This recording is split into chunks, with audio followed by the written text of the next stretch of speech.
आज हम जिस काव्य संग्रह की चर्चा कर रहे हैं उनके रचनाकार हैं डॉक्टर ओम प्रकाश। समकालीन हिंदी कविता के संवेदनशील हस्ताक्षर। वह अपने लेखन में बेटियों, माता पिता, श्रम, सामाजिक यथार्थ और प्रेम जैसे विषयों को मानवीय दृष्टि से प्रस्तुत करते हैं। वर्तमान में वह एनटीपीसी सिंगरौली में उप महाप्रबंधक मानव संसाधन राजभाषा के पद पर कार्यरत हैं। उनकी नवीन कृति विदा होती बेटियां संवेदना और करुणा का सशक्त काव्य दस्तावेज है। इस संग्रह की बड़ी विशेषता यह है कि यह कविताएं घर के आंगन से निकलकर समाज की गली तक पहुंचती हैं और वहां से लौटकर सीधा हमारे दिल में उतरती हैं। और जब हम इसके पन्ने पलटते हैं तो सबसे पहले सामने आता है करुणा का जीवित ताप। डॉक्टर ओम प्रकाश लिखते हैं कि हे प्रभु, आंखों में सपने देना तो उन्हें पूर्ण करने का साहस भी देना, ताकि बोझिल पंख लिए विदा होने से बचा सकूं खुद को। ये पंक्तियां सिर्फ प्रार्थना ही नहीं, ये आज के हर संघर्षरत मनुष्य का मनोबल है। हम बात करते हैं उस कविता की जिसके नाम पर पूरा संग्रह खड़ा है, विदा होती बेटियां।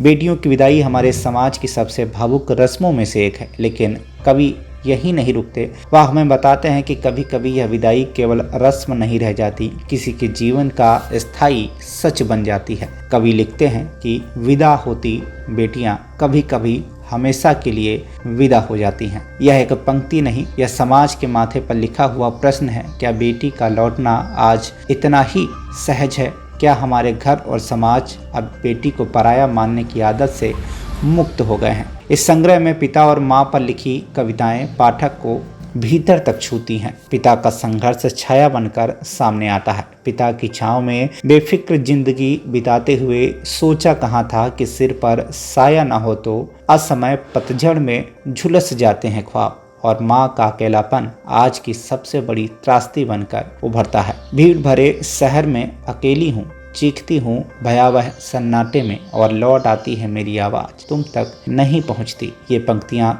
बहुत कुछ कह जाती हैं, वो भी बिना शोर किए। इस संग्रह का दायरा यही नहीं रुकता, इसमें मजदूर भी हैं, मजदूर जिसकी आवाज़ लोकतंत्र में अनसुनी रह जाती है। डॉक्टर ओम प्रकाश कहते हैं कि लाल किले की प्राचीर से मैं ही गूंजता हूँ, मैं ही अनसुना रह जाता हूँ संसद में। और फिर आता है प्रेम, जो यहाँ केवल रोमांस ही नहीं बल्कि रोशन है। मैं छुपाता हूँ अपने भीतर प्यार, ताकि घनघोर अंधेरे को तुम्हारी चौखट का सूरज बना सकूं। इस काव्य संग्रह की भाषा सरल है पर असर गहरा है, और शायद यही कारण है कि पुस्तकें हमें याद दिलाती हैं कि सबसे कठिन काम क्या है। कवि कहते हैं कि सबसे कठिन है कठोर वक्त में खुद को सरल बनाए रखना। विदा होती बेटियां दरअसल कविता के माध्यम से मनुष्य के भीतर मनुष्यत्व को बचाने की कोशिश है। यह किताब कहती है कि अगर हमें संवेदना बचा पाए तो हमें सभ्यता बचा पाएंगे। विदा होती बेटियों का द्वितीय संस्करण अभी आया है।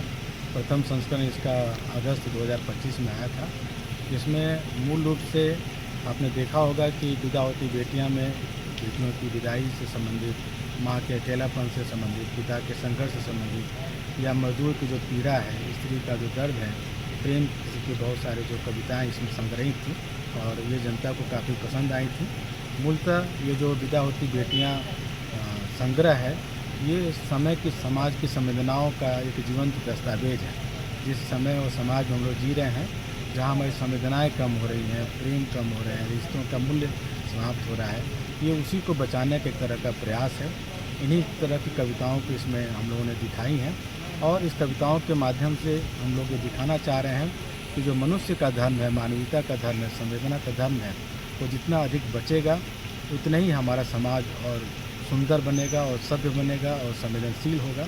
एक तरह से आप देखेंगे ये कठोर युग में मनुष्य को सरल बनाने का एक प्रयास है।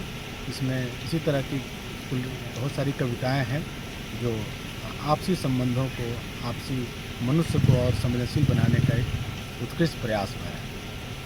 क्या कहें सर?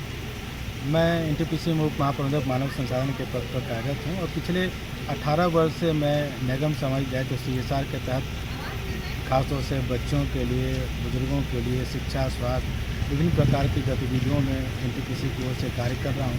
एक ये बहुत बड़ी वजह है कि मैं चूँकि बालिका सशक्तिकरण अभियान जैसे एनटीपीसी की बड़ी योजनाओं से जुड़ा हूँ, तो मुझे ये समझने का समाज में मौका मिला लोगों का दर्द, और मैंने इसी को यहाँ पे निरूपित किया है। मुझे लगता है कि इससे मुझे एक अच्छा संदेश गया है समाज में, और भी लोग जो हैं वो स्त्रियों को सम्मान करने से देखें, बेटियों को उसका दर्जा दें, बेटियां आगे जाएं। यही एक संदेश हमने देने का प्रयास किया है।